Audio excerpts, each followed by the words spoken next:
This season, Taniela speaks to endometriosis and chronic illness patients, those who are going through or have gone through the pain and the diagnosis of endometriosis and are navigating this extremely common but poorly understood condition. Over the last few years, an army of patients have arisen. They are speaking out, fighting back, doing their own research and raising awareness of endometriosis.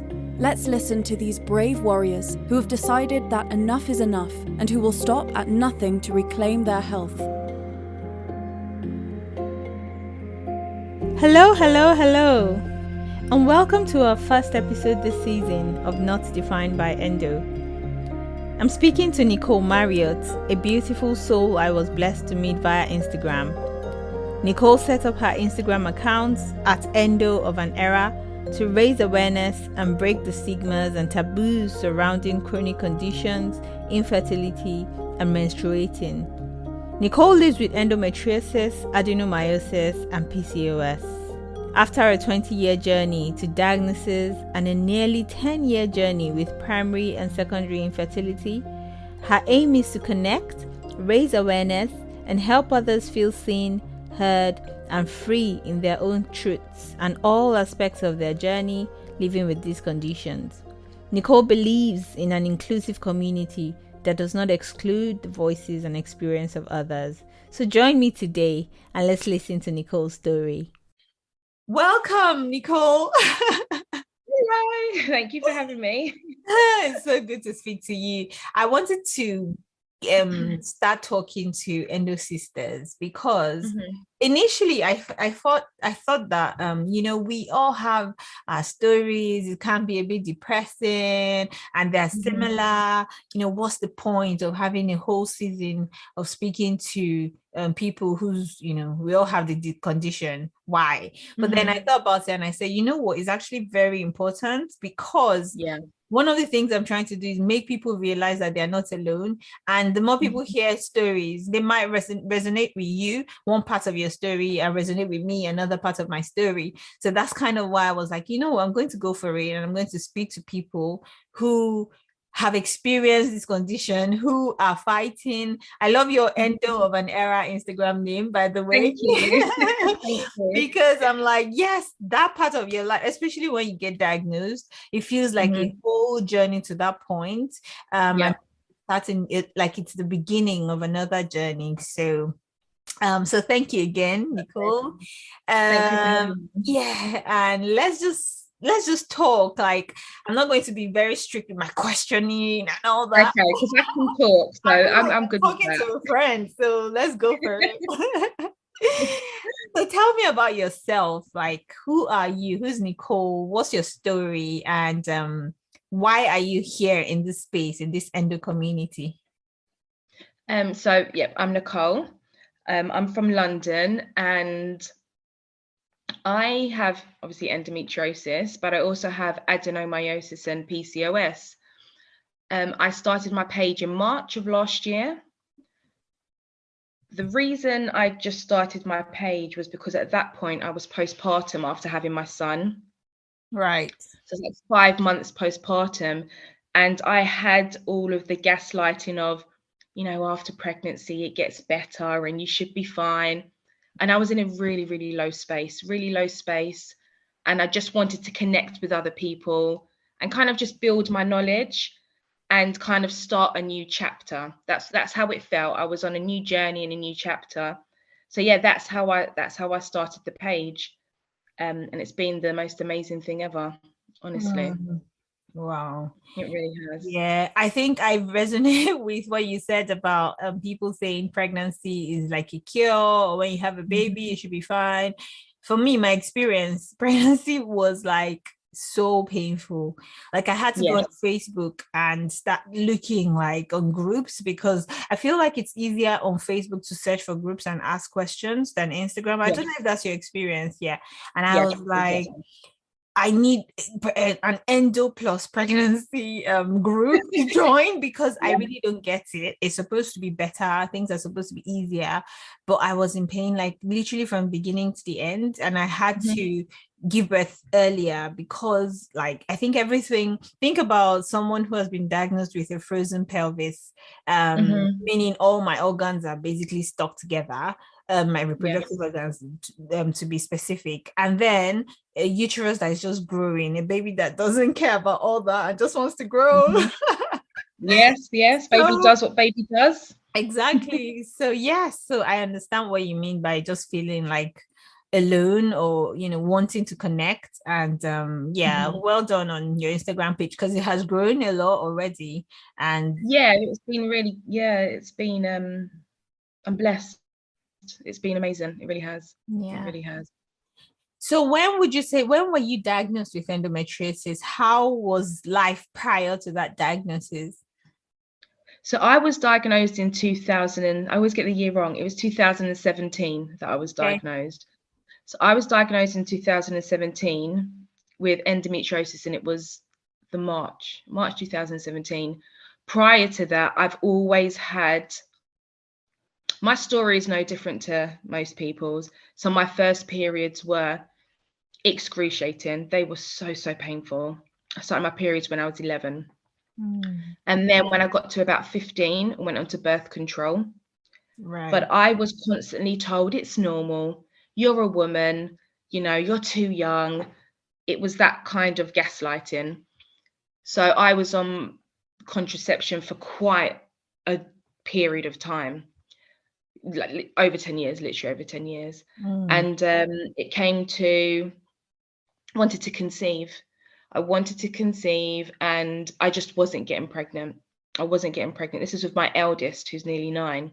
right. And that I was diagnosed with PCOS. Mm, That's when I was diagnosed with PCOS. Looking back clinically, I've always had, the symptoms of endometriosis, but it just was never picked up. yeah. And then after having my daughter, she was about 2. She was about 2 years old, and I was like, I want to try again. I want to have another child. And again, I just wasn't getting pregnant.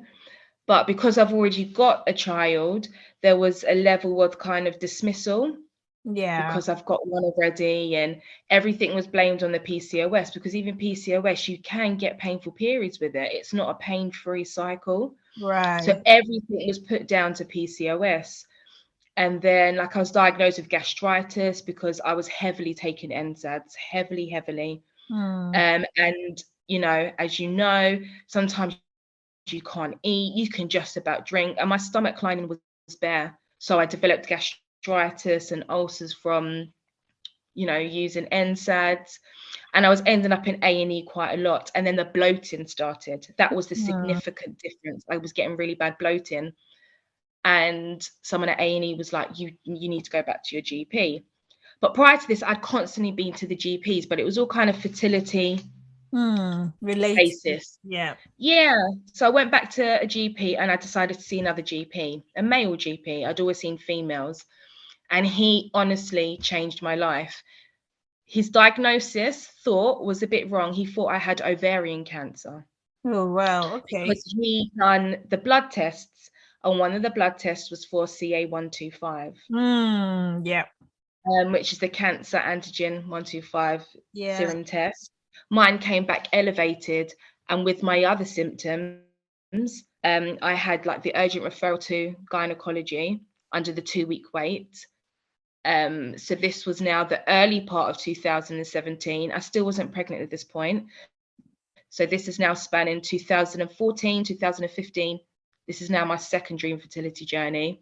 Hmm. And yeah, so I went to see gynae at my local hospital, and she was like, she didn't do a scan straight away.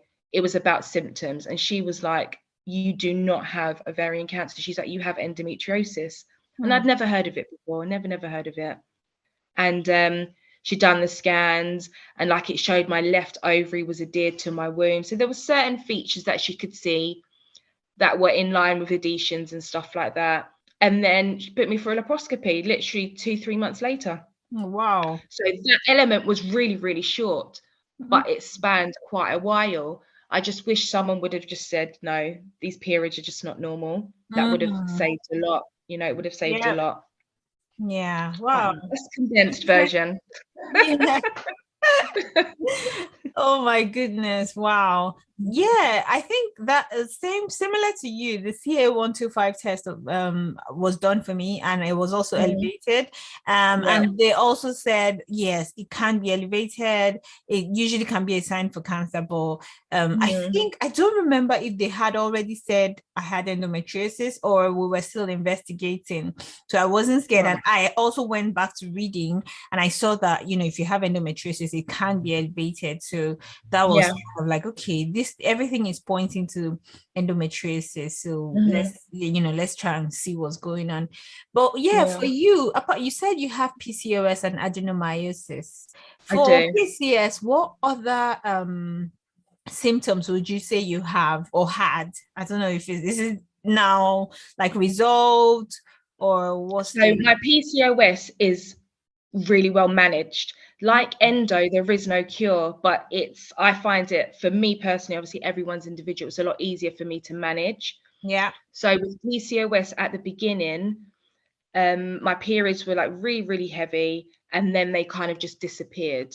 So to be diagnosed with PCOS, there's certain features you have to have. So like lack of ovulation, high levels of testosterone, and to have polycystic ovaries, which are different to having PCOS. They're two different features. So for me initially, for PCOS, my skin was a massive issue.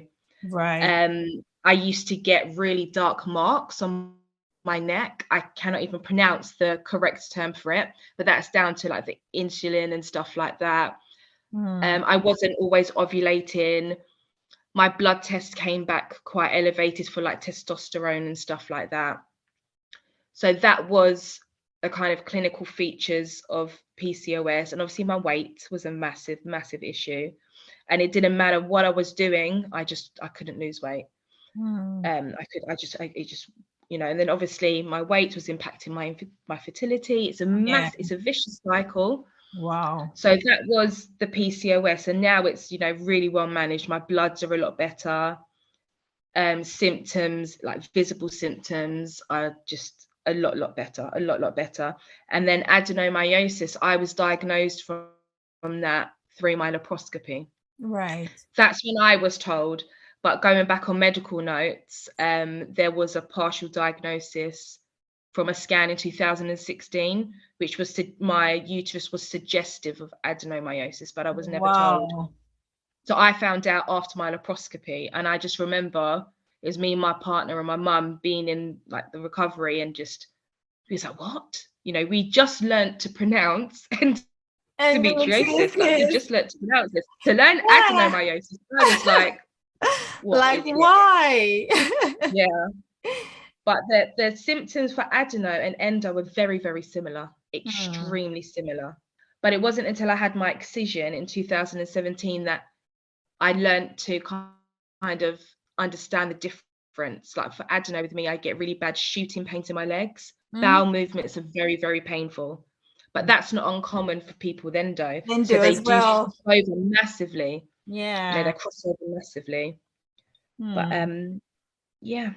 The journey, having endometriosis, adenomyosis, and PCOS, that's like the evil triplets. Yeah, it's the triple whammy. Yeah, triple wow. Whammy. You mentioned that you've had excision surgery. Did they take out how was your experience with that? Did they take out as much endo as they saw? What did they say about the adenomyosis? So and this is where the story changes. I saw a consultant a couple of weeks ago, and I only just found out that not all of my endo was excised. I didn't know that. I know like my adhesions were sorted and I had some level of excision, but I didn't know it wasn't all excised. I've only recently found that out. So yeah, as much as was excised as possible. I'm still waiting for the notes to actually find out exactly what was excised. But I know for me, like my pouch of Douglas was affected, my ovarian fossas, my uterosacral ligaments. I have superficial endo in my bowel, but I've decided we're just going to leave that for a bit because you don't really want to explore. I don't want to. And I think you have a stoma. Yeah. And I think for me, Like after I had my first excision and I didn't get pregnant, I wanted more surgeries.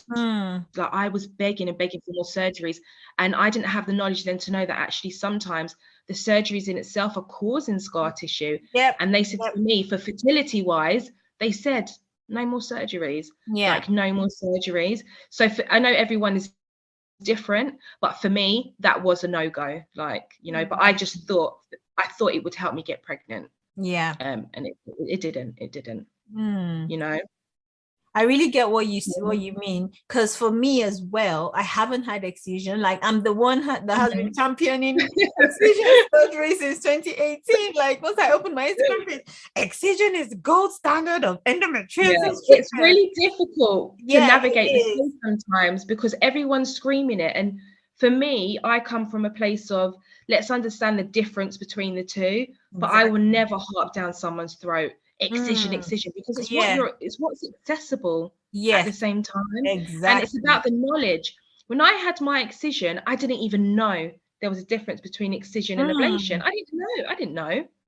So it's a very tricky area to navigate sometimes. And you know, for people that haven't had surgery or don't want to have surgery, it's kind of like, well, you know, why not? And it's like, because for me, my experience was that the doctors outright said, we don't want to do an excision surgery for you because your endometriosis is really bad. Like you've got a frozen pelvis, everything is adhered together. You've got like, it just seemed like they were giving me this, you know, doomsday, the worst of the worst scenarios. And they said, try it. You want to have a baby. You've not had any, right? I said, I haven't. Now try and, you know, focus on that. Try and have your family first and see what happens. And when in that time I was very upset about it, I was like, I know that excision is best, everyone says. I even spoke to a doctor. I reached out to a doctor in America and I was like, what does he think? And he was like, well, you know, sometimes it's best to do excision first, take out all the endo, because endo can obviously, which makes sense, affect, you know, the fertility, the baby, blah blah blah. But in my circumstance, it was like, it's going to be really like a very comprehensive surgery, like because of how it is. You might not, you know, your recovery period, you know, they'll give you the worst scenario. Like I said, your recovery period might be a year or two, you never know. And what if you get a stoma because it's on your bowels and we'll take it out and something happens? You know, just try. And then I felt like my husband was like, let's do that because you never know, like it's true what they're saying. And then the endo warrior in me was like, oh my God, this is the wrong decision, blah blah blah. But then, you know, I prayed about it and I was like, you know, I'll try and go for it. Like, let me try. At least I'll know I tried and I'll never, you know, feel any regret that, oh, maybe I made the wrong decision. And that's actually very key. For people to know that, yes, excision is the gold standard, but accessibility, that's the first thing. We in the UK, we're lucky that it's, you know, you can get it on the NHS, even though there are long waiting lists, especially with COVID. But there are people in other parts of the world that actually there's literally no excision. They don't even know anything about excision, you know.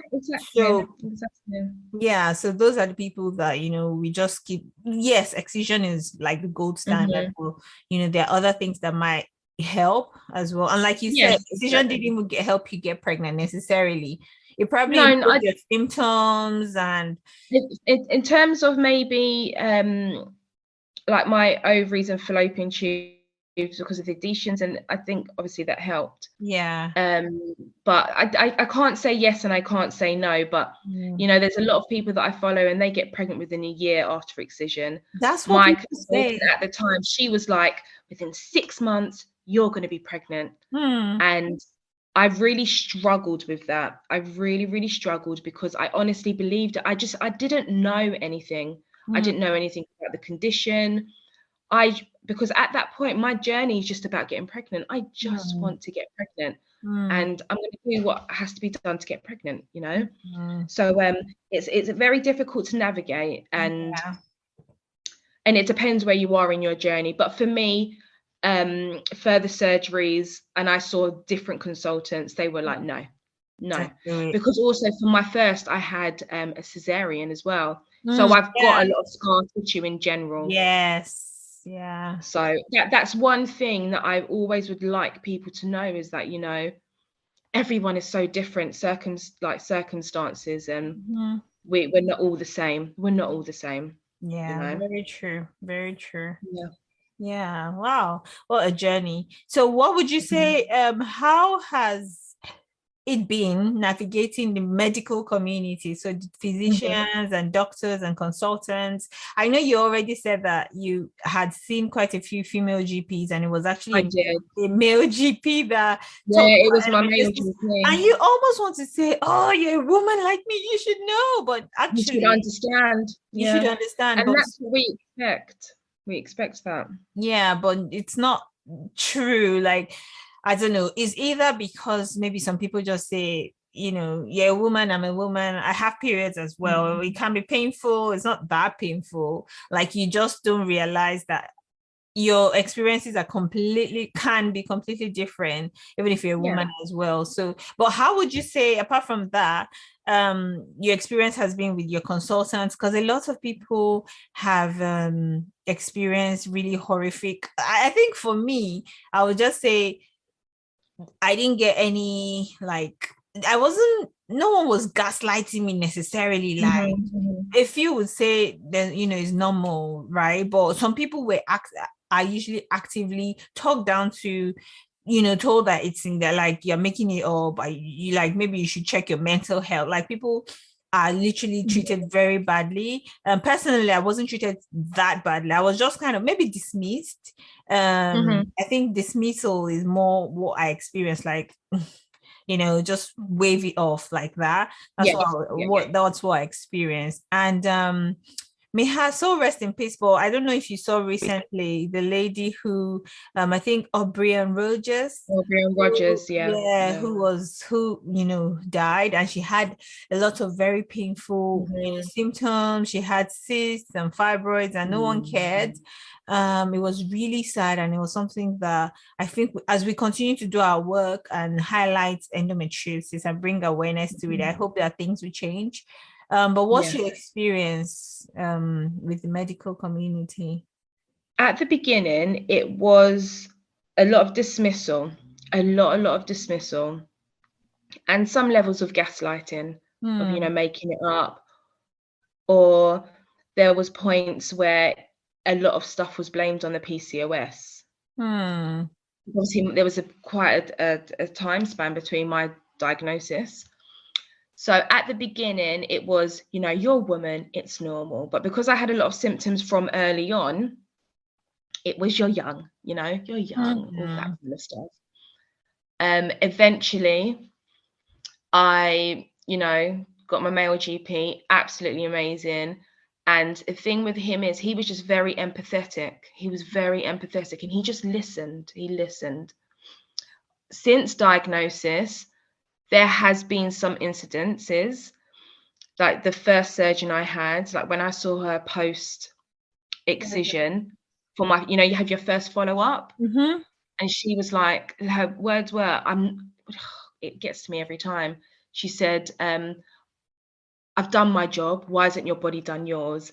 And for me, that was the word, and I talk about this heavily. For me, that was the worst comment I've ever received. That is horrible. Yeah, and it really, really upset me, because, yes, excision is the gold standard, but, it's different for everyone. And also my body feels like it's trying to attack itself. And, you have a level of service to me. And it just really hurt me. I've really struggled after that. I really, really struggled, because it just made me feel rubbish. I felt rubbish.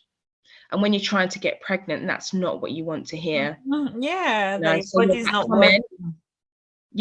I've done my job, why hasn't your body done yours? That for me has been the worst comment I've ever received, considering that was my surgeon. That was my surgeon. Wow. So that's been the most difficult. But following from that, like the consultant I see now, it's been a bit of a battleground. Like, it's been a massive battleground, but we're on a good page. Me and her are like best buds. Best pads now. In terms of GP, now I know who to see now. And I think the most difficult thing with GPs is we would love them to know everything, but they don't.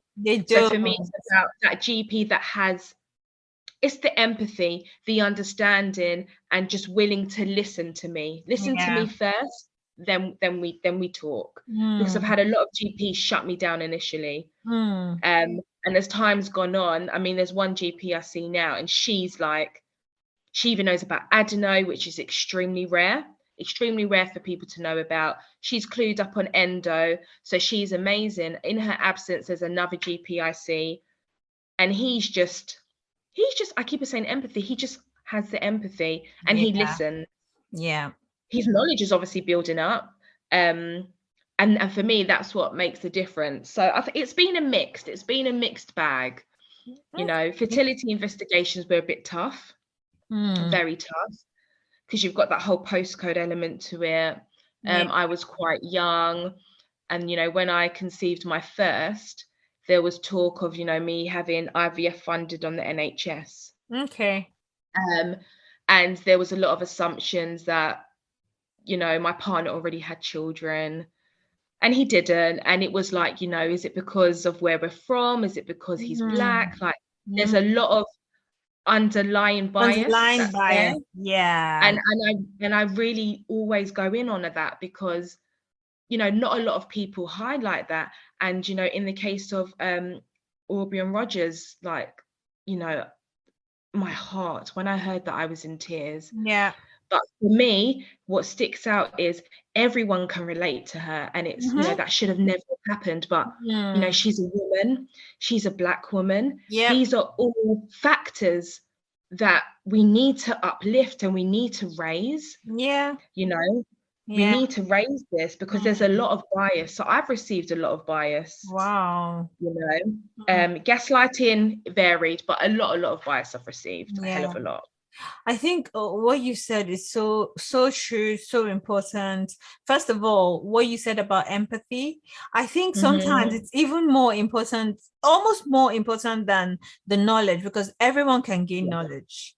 You know, everyone can read a book, everyone can, you know, do research. But to have that empathy and make the patient know that you're not making this up, it matters to you. Even if I've seen this 100 times, you are still you, and I should still show that I care about your experience, because just because I've seen it before doesn't mean that means nothing to a patient who feels like her life is, you know, ending, and she's, you know, in a very dark place.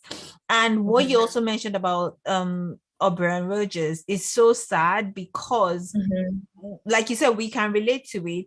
And when you know, she said, how, I think she said something like, how bad must my pain get, or something, for me to be taking an emergency? If I've got cysts, I've got fibroids, and then what that did to me was it made me, my heart beat faster. Like, this can be any one of us.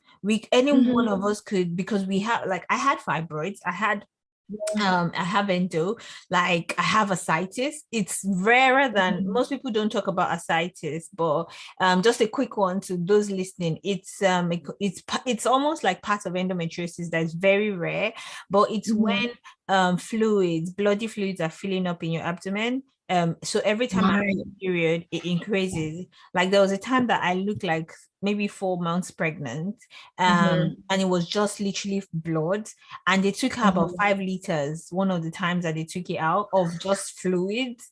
That's a lot. Yeah, and I've been doing research, and it's actually very common. Well, it's more common, it's a rare thing that is associated with endometriosis, but it happens a lot in Black and Asian people. And I'm like, okay, it's a reality of my life. So we need doctors that, even if you don't know a lot about it, you're trying to find out more. You're trying to refer me to someone who knows more about it. And I think, like you said, this is why we need to raise awareness, because what you've experienced, that them asking, oh, does your partner have you know, other kids just because it's Black? It's unconscious bias, and the first step is, and it's down to where you live sometimes as well, because, you know, at that time, I'm from London, I lived on an estate at the time. There was just a lot of bias runs deep. It Yeah. runs really deep, Yeah, it runs you know. really deep. It does run deep. But I'm happy that you were also able to find people who cared and who were able to that lady doctor. I don't even want to know what to say about her. I'm just like, you know what? I hope I wrote a complaint. Let's put it that that's way. good. I've spoken to my Yes, MP, very like, good. and you know, these are things that have only happened now since I've gained that. It's the confidence, Yeah. you know, and I had therapy. It really impacted me heavily, Wow.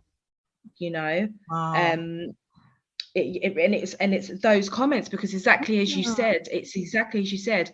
You can see 1,000 people with this condition.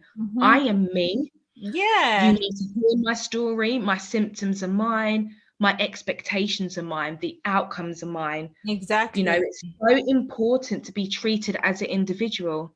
It's the Hmm. key. It's Yeah. such a key. And we're Exactly. not always given that kind of respect and dignity. Yeah. Yeah. Well done. Well done on reporting to your MP, writing the Yeah, letters. Yes, good. yeah. My MP, she's great. You know, Oh, and my that's surgeon good. now, we've got my next surgery lined up. So we're looking at about Okay. 4 months. You know, Okay. because now I've had my second. Yeah. It's time to really get in there now with the And take excision. out, And yeah, what needs to yeah, be done. yeah. All praying for you. Wish you all the best Thank with that. you. And I Thank hope you. things are fine.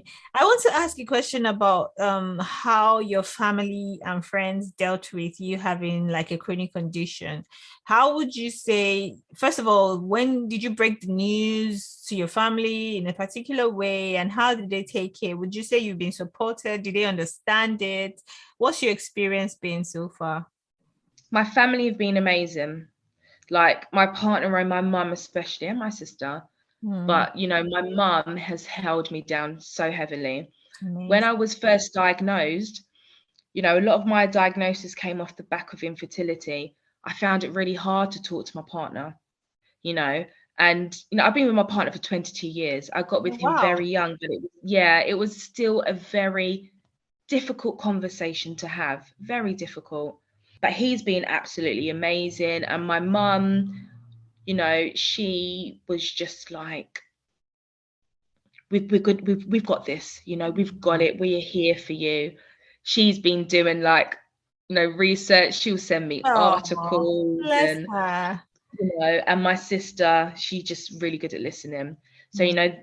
you know, in that terms of family, it's been from day one, it's Mm. been a constant, you know, support system. And then like with friends, I think the more I talk about it, because I didn't want to talk about it before. I know. I Yeah. you just don't want to. You don't know what to say. And you know, it's really important to highlight that knowledge comes over time. I thought when I was diagnosed, I thought it was a bad period. That's what I thought it was, because that's what the knowledge I was given. So at the time, even the way I was describing it to people, I I wasn't even, you know, Hmm. doing the condition justice. But Hmm. as with knowledge and confidence comes, you know, there's 3 friends especially, you know, one of them actually, she has endometriosis. She was diagnosed a year after me. And my other 2 especially, they've just been amazing. You know, they don't understand, but they hear me and Hmm. they want to learn. And you know, even with my Instagram page, they support me heavily. And you know, it's nice to have the support. But at first it was difficult to talk about, Yeah, I can because I'm imagine. ringing my mum coming out of the hospital saying, right, mum, I don't have ovarian cancer, but I've got this. I couldn't even pronounce the word. And she's You like, know, and I was given once. no leaflets, so I couldn't even spell it out. I couldn't even Yeah. spell it out. It Yeah. was really tough to navigate. Hmm. But now we're all specialists. I Like we're all know. specialists I now. You know, we're all learning. We've all got alarm bells. Like my mum will ring me like, oh, you know, there's this woman at work. She's got endometriosis. Like, I've sent know. her your Insta page. And I'm like, yes, Oh, my that's so mum's like a good. little mini specialist. She's Yeah. She's in my next decision. No, that's a joke. That's a joke. But yeah, it's but with that's based on my voice, you Hmm. know, and it's difficult to talk about. It is difficult. So Yeah. I think once I found it easier, then it became easier. But Yeah. that took years. That took years, Yeah. years It and takes years. time. It takes time to First of all, I feel like the condition comes with a lot of shame, even though it's not your fault. You feel ashamed, like what you said. Oh my goodness, it hurts me when you said that the doctor said your body, because we already have those fears and those feelings like my body's not doing what it should be doing. So for someone to say that to you, oh my God. Anyway, leaving that behind, let's just leave that. But yeah, it's a bit scary to start sharing. Like even me, not everyone in my nuclear family, so my husband, obviously, my parents, his parents, and our siblings know, and then I have friends that know as well, and lucky for me, they've been all very supportive. And like you said, that confidence of saying this is what I have, but I'm not asking for pity. I just want to raise awareness, and I don't want to be a burden, because that's another fear we have, I think, being a burden to those around us, I would say. But I've also been really lucky and blessed to have family that understand and supportive and all that. So I'm happy that you have that as well. It's so amazing because it makes all the difference. Yeah, it does. It does. But how about work? Work has been, when I was diagnosed, previous jobs, it was just, I just got on with it. I just didn't know. I just thought it was normal, so I just got on with it. The job I was in when I was diagnosed, and when kind of my symptoms really ramped up, because at this point, obviously, I'm off birth control, so I'm trying to get pregnant and stuff like that. So with that element, when my symptoms kind of ramped up and during investigation and diagnosis, I was really lucky because my work colleague, like, he's just my best bud. We get on so well. He became my manager. And that was, our manager left and he became our manager, and he held me down, and I think as my manager and doing return to work, because I was taking a lot of sick days, I had a lot of hospital appointments. For me, that was a massive thing. It was a massive thing. But prior to that, without him, it was really difficult to navigate. It was really difficult to navigate. And sometimes it's just difficult because obviously when I wasn't diagnosed, I just know, it wasn't until after I was diagnosed that the dots connect with the knowledge. Like ovulation pains, sometimes I might get pain after the period. It's not always on my period. So at the time it was just like, I'm having I'm on my period. And to some people that's just, and a lot of us bleed. You're not the only one. I know. So it's that really hard to navigate. But I was really blessed that, my manager at the time was my friend. And then, but I think looking back, one thing at the time is I never updated my medical records with my work with HR. Looking back, even after the diagnosis, I never updated my medical records as, having conditions. So the job that I'm in now, I started in 2018, and it's a totally different job. Previously, I was working kind of government work at a desk, and now I'm in a whole different environment. And I made sure on my application and all my paperwork for HR that I put down all my conditions. It was really important for me to put that down. But my work now are very, very supportive, but I think the difference is as well, where I work is I work in a residential school. It's a multi-disability residential school, so it's all healthcare. It's all about healthcare, and it's a medical world. It's a heavily medical world. So, we all understand that there are invisible conditions, there are invisible disabilities. And so it's everyone that I work with, we've all got something going on. We've all been led to this kind of path. So it's been a lot easier to navigate. When I've had appointments and, surgery, obviously I've got surgery coming up. It's not a surprise to them because it's all on my medical records at work. So that's one thing I always say to people. And looking back, I wish I updated my medical records with work when I was diagnosed. I really wish I did. That's not to say that people are not gaslit by work. They're not understood. But for me, work has been not too bad. I can't complain there. That's good. It's been okay. I would say the same, but there's something you said that actually I find quite interesting. The updating the medical records. I've never thought of that. Like officially, I think it's very important. Fine, maybe you wouldn't do it before you get the job. Like at the interview, you'll be like, okay, let me tell you something about myself. But if you get the job, I think it's actually a good idea because that way you're clear on, and if they don't want you then you know that they don't deserve, like they shouldn't even have you then, because 100. it's a lot of work to be able to navigate endometriosis. And because what I've noticed we do is we give more when we're well. We give more than because we're like, just because I know that I might be sick in 2 weeks' time, or I might call it, let me do as much as I can. Like there were times that my husband would say, call in sick. I would still go in. I'll say, I was the same. I would never call in sick. Yeah, I'll be like, I'll manage. He's like, just rest. They understand. They know. I'll say, no, let me just do, because I know that tomorrow might be worse. So let me just go today so that in case tomorrow is worse, then at least I've done, that's how it is. So yeah, I think it's very important. But I would also say I've been lucky. My previous job, when I was diagnosed as well, and I finally got the courage to tell my boss, he was so good. Like he even started researching it, and he was like, oh my God, I heard that Tenny has endometriosis. What is that condition? And he read about it, and I was so impressed. Excellent. And my new job, I started in 2019 as well. And I just pulled my manager maybe in like the first few weeks, I would say. And I was like, I have this thing. I was like, do you know what? And I said, can I speak to you? And he was like, sure, let's go to the coffee place near the office. And we went there together one evening. Like that was so funny because as we're going, I was like, have you heard of endometriosis? He was like, I think so, but I'm scared to say what I think it is because I feel like whatever I say will be wrong. He then said, he was like, does it have something to do with the neck or with the cyst?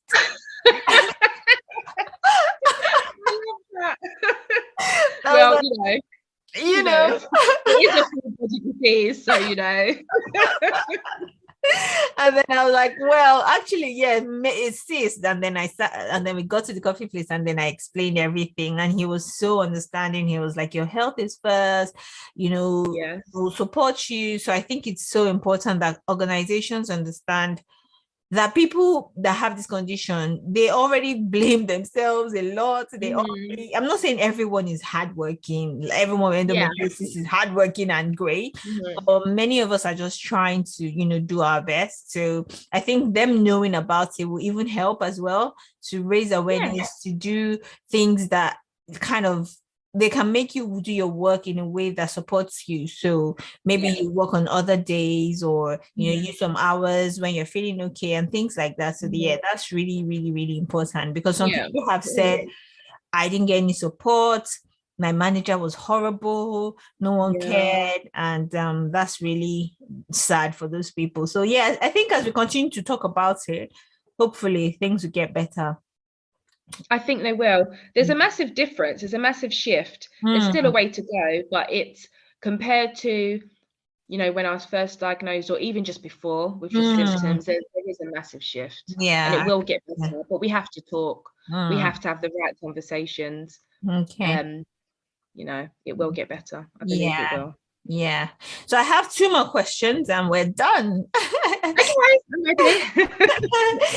The first of the last 2 questions is, what are you doing in your day-to-day life that you would say is helping you with, I know we are talking about endometriosis, but also adeno and also PCOS, because like you said, many people probably have a combination of those 3 as well. So what do you do in your day-to-day life that helps you navigate this condition? And well, this is like a 2-pronged question. Okay. And what would you say to people? What misconception do you want them to deal with so that people know the truth about this condition? Okay. I kind of snuck the second one in. What a question? A double question. Yeah. So day to day, it varies. So day to day, for me, it's just very diet based, very diet. So like I really very rarely eat red meat. I don't do dairy, so there's those kind of dietary things that I do. Supplements on the back of nutrition, like at the moment, heavily taking sea moss. And it's so funny. Yes, so my father's Jamaican. So I grew up knowing about sea moss and, ginger and all these anti-inflammatory things. And I laugh about it because I remember like having like bad period pains, and always, my gran or my dad would be like, it's gas, have a ginger tea, have a peppermint tea. And I was like, no, I'm fine. And now I heavily rely on these things.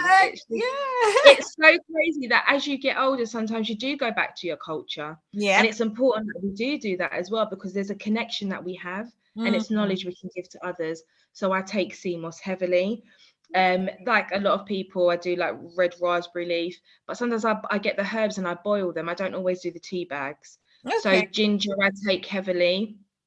I'm a ginger fiend. Like ginger is my life. I do a lot of ginger heavily, but I also do a lot of like Epsom salt baths.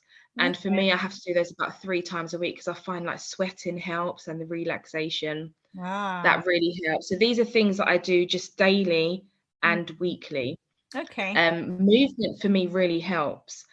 Previously, I would always kind of hunch over, and sometimes, admittingly, I can't move. Like the adeno gives, like sometimes I haven't been able to walk. So that can be quite tricky, but kind of movement and fresh air does really help me personally. So that's been a massive godsend, and I've started now doing castor oil packs, which so far has not been too bad.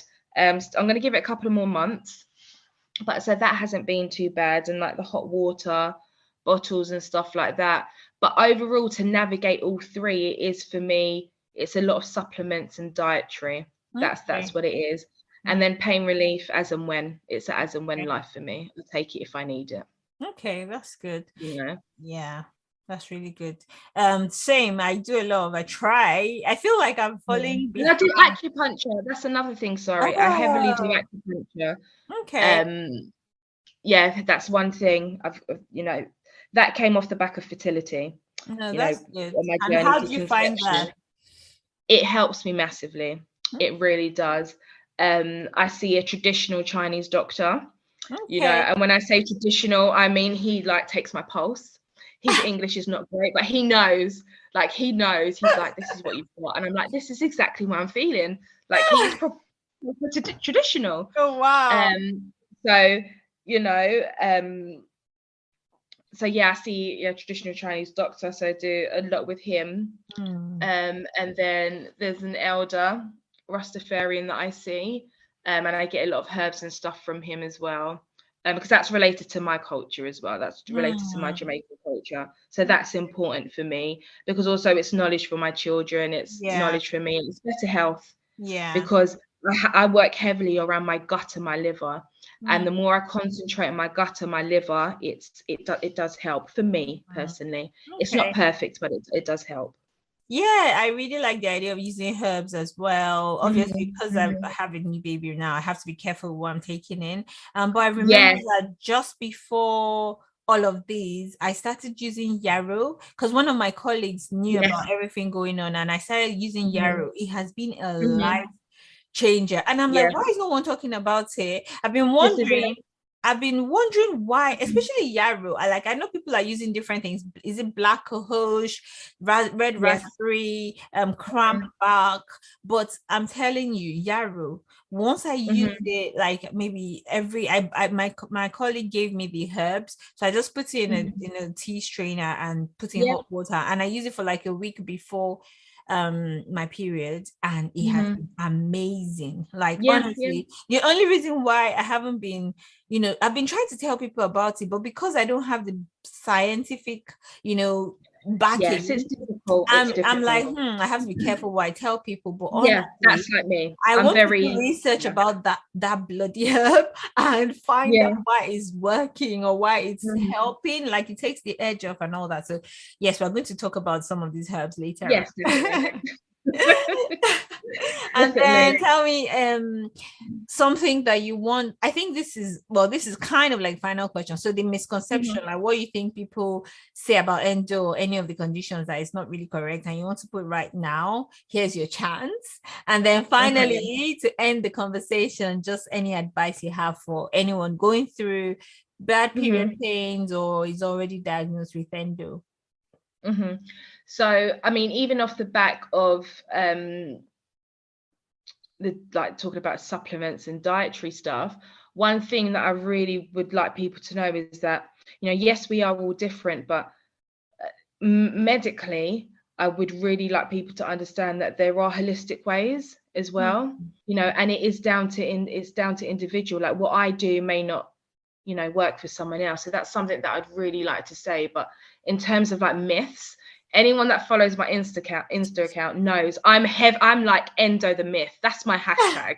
I'm like Endo the myth, because it is detrimental to our treatment, our diagnosis, taboos and stigma. So my myths are, you know, obviously where I am in my journey, one of the biggest myths is that, you know, you don't just get pain on your period. It's not just whilst you're bleeding. That's the biggest thing that it really irritates me. Yeah.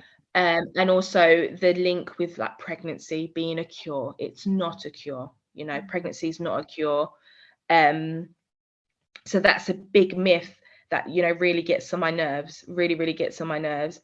And how long have you got? I could talk. I have to huff and puff because I can talk about myths all day, because that for me is just, you know, those are the biggest ones. And also that, you know, we are simply managing, you know, despite all what I do at home, the surgery I've had, the surgeries I will have, they are all management.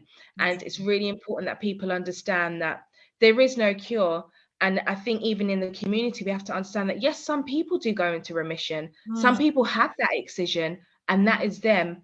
And there is no regrowth, but that's not the same for everyone. You know, so we're all individual, and, you know, there is always a possibility that surgery doesn't work. It comes back and, you know, things have been missed. So it's a big whirlwind of, you know, myths. That's my biggest thing. That's my biggest thing. And, you know, even talking of myths, there was my adeno flared really badly after I had my second, because I had a C-section. Right. Obviously that's trauma in itself to my womb. So after my C-section, my adeno flared really badly, and there were points where I was unable to walk during my period. Like I was limping. It was really bad. And my GP was like, you know, yes, it could be related to endo. Yes, it could be related to adeno, but we're going to still investigate. We're still going to investigate.